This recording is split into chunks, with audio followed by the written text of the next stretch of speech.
ભગવાને ફૂલડી ખોલી જુએ છે તો અંદર માખણ ને મિશ્રી હતા. ભગવાનની આંખો ફરી પાછી ભીની થઈ. કેમ? મથુરામાં 56 ભોગ ભગવાન જમે છે, પરંતુ પરમાત્માને માખણ ને મિશ્રી આવે તો માં યશોદાને યાદ આવી જાય છે. ભગવાન જમવા બેઠા એકવાર અને થાળ ઉઘાડ્યો, કપડું હટાવ્યું અને ભગવાન થાળને પગે લાગીને પાછા વયા ગયા. એટલે ઉદ્ધવે આવીને કીધું, પ્રભુ આપ જમી લો ને, આવું શું કામ કરો છો? ત્યારે ભગવાને કેવડાવ્યું, ઉદ્ધવ દાસ દાસીઓને કહી દો કે એને જેટલું પણ મારા માટે ભોજન બનાવીને પીરસવું એટલું પીરસે, પણ આજ પછી મારા થાળમાં માખણ ને મિશ્રી ના આપે ક્યારેય. કેમ? તો કહે છે માખણ મને જે આપતી એ મારી માં યશોદા ગોકુળમાં રહી ગઈ છે. માખણ ને મિશ્રી ના પીરસે મને ક્યારેય. જ્યારે જ્યારે ભગવાનને યાદ આવી ત્યારે ત્યારે પ્રભુ રોયા છે.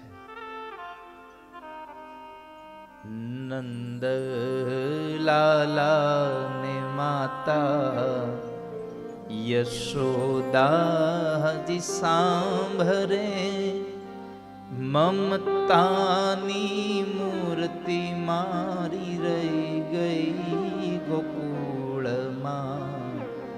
નંદલાલા માતા યશોદાજી સાંભરે, મમતાની મૂર્તિ મારી રહી ગઈ ગોકુળમાં.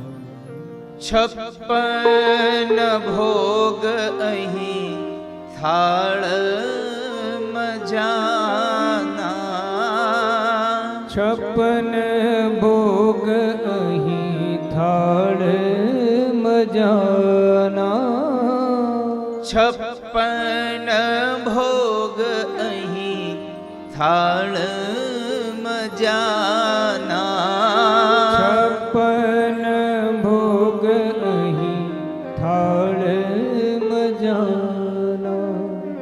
માખણ ને મિશ્રી મારી રહી ગઈ ગોકુળમાં. માખણને મિશ્રી મારી રહી ગઈ ગોકુળમાં.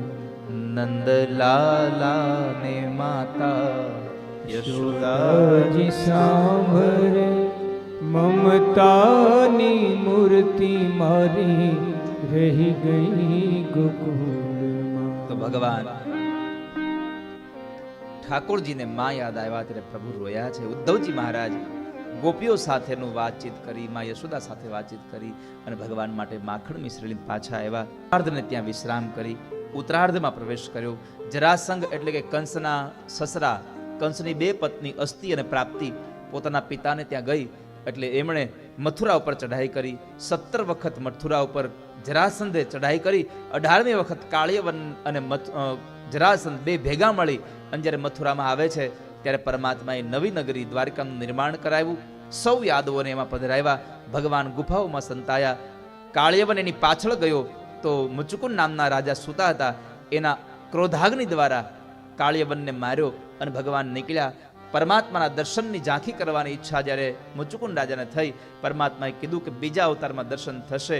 અને મહાપુરુષ એમ લખે છે કે મુચુકુંદ નામના રાજા મૃત્યુ પામ્યા. બીજો જન્મ જૂનાગઢમાં નરસિંહ મહેતા તરીકે થયો અને ભગવાને અઢળક વખત એને દર્શન ઠાકોરજી આપ્યા. એ વાત બતાવી.